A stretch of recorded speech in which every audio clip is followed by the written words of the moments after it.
Hey, what's going on, guys? It's your boy Johnny Go Vroom out here ripping on the V12S. And when I say ripping, I absolutely do mean ripping. I know it's been a while since you've seen it on the camera, so I brought it back with a vengeance. As you can see, we've got a couple of rides that I actually went on, and we consolidated them onto this one video for you guys. Lots and lots of fun stuff, and also a lot of really sweet interactions with people. I really think that you're going to enjoy this one, so please make sure that you stick around. If you do end up wanting a V12S, then go ahead and visit Inmotion Direct. You can check that out in the link below. If you do live in Florida, however, then the PEV connection can take care of you directly as well. And I do believe that Next Gen Mobility has these in stock as well. So it really just depends on how you want to go about it. As long as you end up grabbing the wheel that you want, that's all that I care about. I'm really trying to get this video out for you guys. It's now 4 p.m. Eastern Standard Time, so we are going to fire through this bad boy on a Sunday.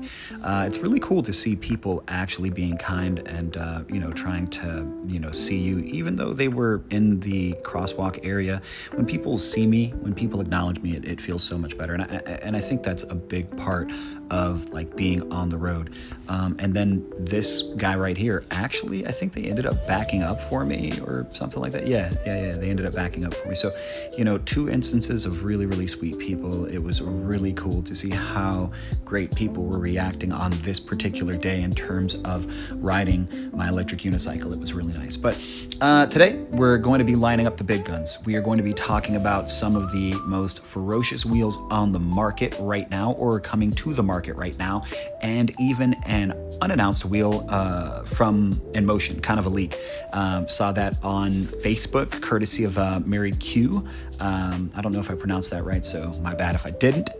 So, flagship wheels from the loudest names in the EUC game right now. So, we've got the Leaperkim Oryx, we've got the Begode Race, and the upcoming Inmotion P6, which, by the way, has to be the weakest name out of all 3. And then also there is the Commander Max from Extreme Bull, not to be left out. Each one represents a different philosophy and performance, comfort, and build quality. Maybe even where the industry is headed. Each of them kind of has their own ideas. We're going to talk about who's actually going to survive in the years to come for a number of different reasons. And doesn't this look cool? I mean, the city bus is outpacing me, but the image of it actually just looks really slick. Oh, that's a hell of a free advertisement for them. First wheel we've already talked about, but we still got to talk about the first wheel. That's going to be the Leaperkim Oryx, and essentially that's an ultra cruiser. It's a 22-inch wheel, and at that size, it's going to have unmatched road comfort. Little deviations in the road, potholes, things like that really aren't going to matter on that particular wheel. It's designed specifically, though, for long-range cruising. So think road trip, not drag race. Dude, I love the way that this jacket looks. Oh my gosh. If you want one of these jackets, by the way, visit erides.com and check out, look up RocknDat, and you'll be blessed. You'll be able to find this wonderful piece of kit here. But always when you're dealing with a 22-inch wheel, you will intrinsically be trading off a little bit of torque for the sustained stability and the comfort and a lot of that high-speed stability. The price of the Oryx, if you go to Next Gen Mobility, is $4,499. You should be able to cruise comfortably in the mid-60s on this wheel. And, when you're purchasing something that comes from Leaperkim, it's going to have a high resale value. I feel like Leaperkim has the highest resale value in the entire game. And it also has kind of this tank-like quality that it's known for in terms of the build quality. So it's absolutely awesome. It's looking absolutely amazing, and people are very excited about this wheel. So let me know what you know, or not what you know, but let me know what you think about the Oryx in the comments below. And if you end up wanting an Oryx, then Next Gen Mobility has you covered. If you're the sort of rider who prefers stability over agility, like if you're just a lot of straight line, long range type stuff, not a whole lot of technical trail stuff, I would say, then this is for you. If you like that feeling of being planted rock solid, even on imperfect roads, then this may be for you. If you prefer the feeling of these big diameter tires to kind of smooth out a lot of the minor imperfections, then obviously this is for you. The only drawbacks of this platform is that it's not going to be a torque monster off the line, and it's not really meant, as I kind of mentioned, for the aggressive technical riding. It's heavy, so if you need a lot of flickable maneuverability inside of a city, if you are around a lot of pedestrians, or if you're in very, very tight spaces, then this may not be the wheel that you would reach for first.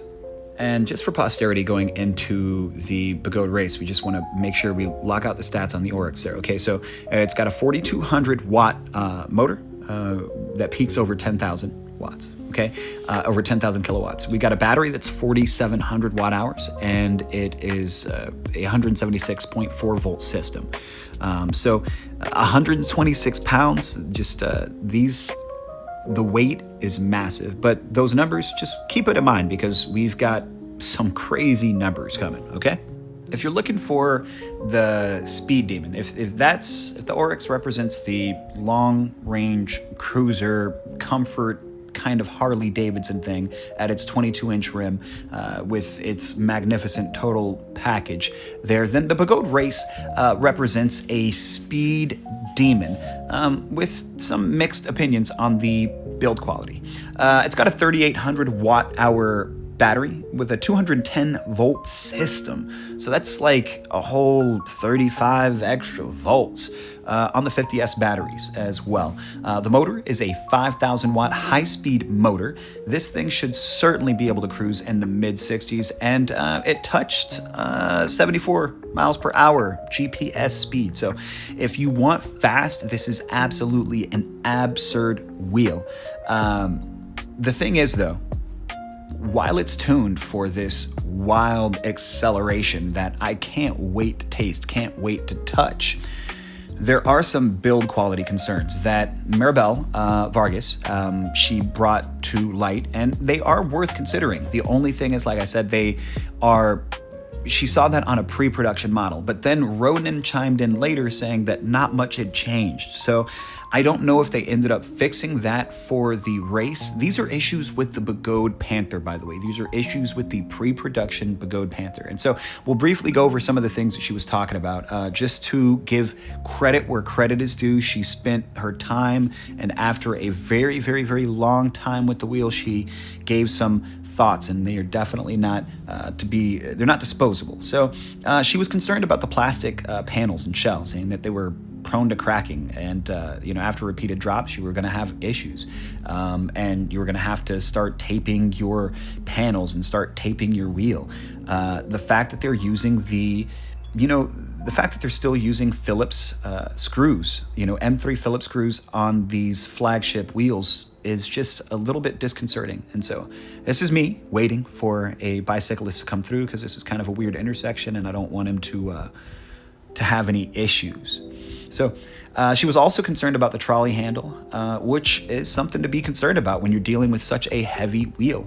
And I really hope that the power button placement on the Race is a little bit more easily accessible.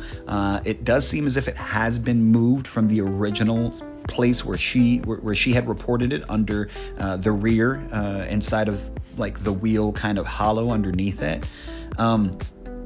Then she also mentioned that it was kind of a top-heavy ride feel. Now, I hope that because this is not nearly as heavy as the Panther, that we're not going to experience, that is, the Race isn't as heavy, that we don't experience that top-heavy sensation. But, it's very well possible that we could. Additionally, Maribel's extraordinarily light. She's a small rider, so this may play into the way that she perceived the wheel.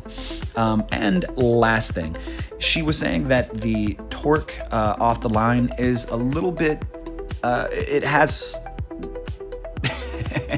There's something to be desired there, saying that off the line, the torque is just a little bit missing. So that's something to keep in mind, okay? And bottom line, it's a lethal competitor and a raw performance, and at the price point, I don't think that anybody can really touch it. Sitting there at that $2,480, that's what it was in my shopping cart. When I purchased it, it was $2,480. $2,000, which for all of the wheel that you are getting at that price, it's insane. Some people may hesitate though over long-term durability and crash survivability. And then we've got the Commander Max, the hard-hitting flagship coming from Extreme Bull. That is Begode's brother company. And that thing's rocking a 4,400 watt-hour battery pack with Samsung 50S cells, as well as a 168 volt system, a motor rated for 4,500 watts and 60 plus miles an hour riding speed. Right at 105 miles per hour with the Tile C38 motor. This is a ridiculously fast wheel. You have PV Point of View out there repping this wheel right now, repping, rocking, and leaving group rides in the dust on this wheel. It's absolutely absurd. It does have the air suspension, which had me a little bit worried. So far, not really negative commentary about that. There is, however, reports, and it happened to PEV Point of View, that there's some kind of bad soldering in some of the wheels on their motherboards, resulting in a little bit of a battery error. So that's a little bit disconcerting. It's not something that you like to hear about inside of a wheel that costs like $4,000, right around $3,899 if you want to buy the Extreme Bull Commander Max from Next Gen Mobility, with all of the wonderful support that Rob Fail and his team at Next Gen Mobility are able to do for you. They will look out for you like you are family, guys. They just 100%. He's constantly, I don't know if he sleeps actually. If you watch his messenger thing, like, because it shows you kind of when people were available or when they were last on, it doesn't look like Rob Fail sleeps in order to try to make sure that everybody gets taken care of.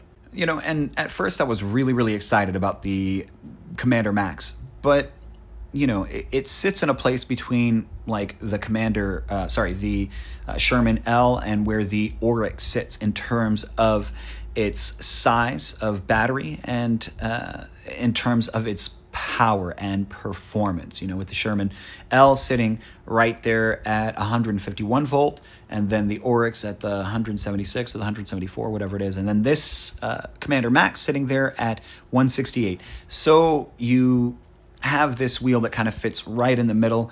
It's a balanced contender, and it's got really decent range. It seems to have a nice rugged build quality. So if it was something that you were interested in terms of, Extreme Bull's bleeding edge offer, if you were a big fan of Extreme Bull, then really you can't look any further than what the Commander Max is.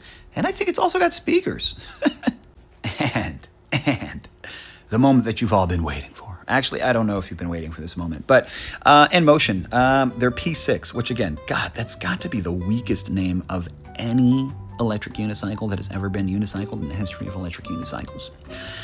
This is a future-proof monster.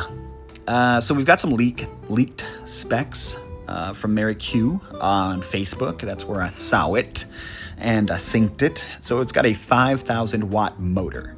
So an alleged top speed of 150 kilometers per hour. So that's going to be the free spin. I doubt that is going to be the actual speed. I doubt you are going to be able to go 93 miles per hour on this wheel. That would be crazy. It has a range of right around 160 kilometers or 100 miles. Always bear in mind that that's going to depend on how you're riding it.